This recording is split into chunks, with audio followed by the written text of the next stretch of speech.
Hello guys, मेरा नाम है खुशी गुप्ता और हम लोग अभी बायोलॉजी के 25 क्वेश्चन को सॉल्व करेंगे, जिसमें से कि हम लोग का फर्स्ट है उत्सर्जन तंत्र। तो फर्स्ट क्वेश्चन है, एक स्वस्थ मनुष्य एक दिन में निम्नलिखित मात्रा में पेशाब करता है। तो आपका हो जाएगा 1.5 लीटर, 3.0 लीटर या 6.0 लीटर, 9.0 लीटर। तो आपका आंसर हो जाएगा 1.5 लीटर। डायलिसिस किससे संबंधित है? तो यकृत, वृक्क, आँखें, मस्तिष्क। तो आपका हो जाएगा वृक्क। यूरिया किसके द्वारा रक्त से पृथक किया जाता है? तो आपका आंत, अमाशय, प्लीहा, गुर्दा। तो आंसर हो जाएगा गुर्दा डी। मानवों में गुर्दे निम्नलिखित में से किस प्रणाली के अंग हैं?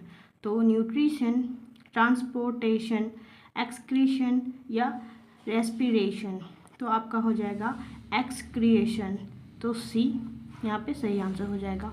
वृक्क से प्रति मिनट औसत रक्त प्रवाह होता है 1000 सीसी, 1200 सीसी, 200 सीसी या 500 सीसी, मतलब 500 सीसी। तो आपका हो जाएगा 1200 सीसी। अपोहक जिसके कार्य संपादन हेतु प्रयुक्त होता है वह है हृदय, वृक्क, यकृत, फेफड़े। तो आपका आंसर बी हो जाएगा वृक्क।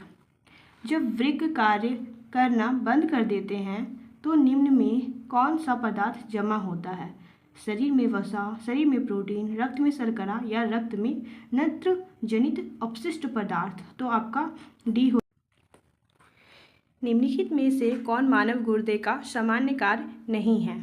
तो ए है रक्त में जल की मात्रा का नियंत्रण, रक्त में शर्करा की मात्रा का नियंत्रण, यूरिया को छान कर बाहर करना, कई हार्मोनों का स्त्रावन करना। तो आपका बी हो जाएगा रक्त में शर्करा की मात्रा का नियंत्रण करना।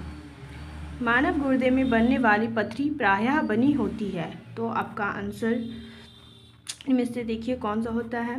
कैल्शियम ऑक्सलेट की, सोडियम एसीटेट की, मैग्नीशियम सल्फेट की या कैल्शियम की। तो आपका आंसर हो जाएगा कैल्शियम ऑक्सलेट की।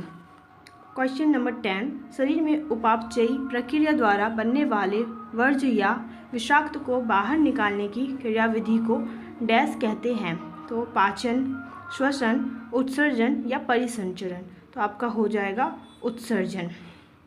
निम्नलिखित में से कौन जीवों के शरीर में बनने वाला नाइट्रोजीकरण वर्ज्य पदार्थ है? अमोनिया, यूरिया, यूरिक अम्ल, इनमें से सभी। तो आपका आंसर हो जाएगा इनमें से सभी। निम्न में से किस वर्ज्य पदार्थ शरीर से बाहर निकालने के लिए अधिक जल की आवश्यकता होती है? तो अमोनिया, यूरिया, यूरिक अम्ल या विटामिन। तो आपका आंसर हो जाएगा अमोनिया। निम्नलिखित में से कौन सा वर्ज्य पदार्थ जल में सबसे अधिक घुलनशील है? तो अमोनिया, यूरिया, यूरिक अम्ल, इनमें से कोई नहीं। तो आपका हो जाएगा अमोनिया। निम्नलिखित में से कौन सा अमोनिया उत्सर्जी प्राणी नहीं है? तो मनुष्य, प्लेनेरिया, अमीबा, केचुआ। तो आपका हो जाएगा मनुष्य।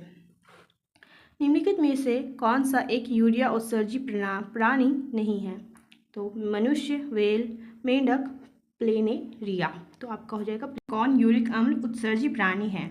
सरीसृप, पक्षी, स्थलीय घोंघा और कीट, इनमें से सभी। तो आपका इनमें से सभी हो जाएगा। मनुष्य के शरीर में निर्मित अमोनिया को यूरिक में कौन परिवर्तित करता है? वृक्क, यकृत, अग्नाशय, मस्तिष्क। तो आपका हो जाएगा यकृत। मनुष्य के उत्सर्जी तंत्र में शामिल है? तो आपका यहाँ आंसर हो जाएगा एक जोड़ी वृक्क, एक जोड़ी मूत्र नलिका, एक मूत्राशय, एक मूत्रमार्ग। तो इनमें से सभी। तो आपका आंसर हो जाएगा सी, ए, बी, सी, डी। मनुष्य में वृक्क एक तंत्र का भाग है जो संबंधित है पोषण, श्वसन, उत्सर्जन, परिवहन। तो आपका आंसर हो जाएगा उत्सर्जन। मनुष्यों में वृक्क के संबंध में कौन गलत है? इसका भार लगभग 120 से 170 ग्राम होता है, यह सेम के बीज की आकृति की होती है, यह मनुष्य में मुख्य उत्सर्जी अंग है, दाई वृक्क थोड़ी ऊपर होती है। तो आपका आंसर हो जाएगा दाई वृक्क थोड़ी ऊपर होती है। निम्नलिखित में से कौन गुर्दे का भाग है? वलकूट, मध्यांश, वर्तिनी, स्तंभ, इनमें से सभी। तो वलकूट, मध्यांश, वर्तिनी, स्तंभ, इनमें से सभी। निम्न में से किस अंग में पिरामिड जैसी संरचना पाई जाती है? यकृत, अग्नाशय, गुर्दा, प्लीहा। तो आपका आंसर हो जाएगा गुर्दा।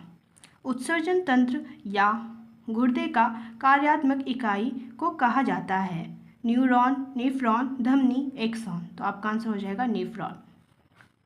प्रत्येक वृक्क लगभग डैश जटिल नलिकाकार वृक्काणु पाई जाती हैं? 4 लाख, 8 लाख, 10 लाख, 30 लाख। तो आंसर हो जाएगा सी, 10 लाख। निम्न में से कौन सा नेफ्रॉन का भाग नहीं है? ऐसे नोड। इस तरीके से आपके 25 क्वेश्चन सॉल्व कर दिए गए हैं। And like and subscribe. Thank you.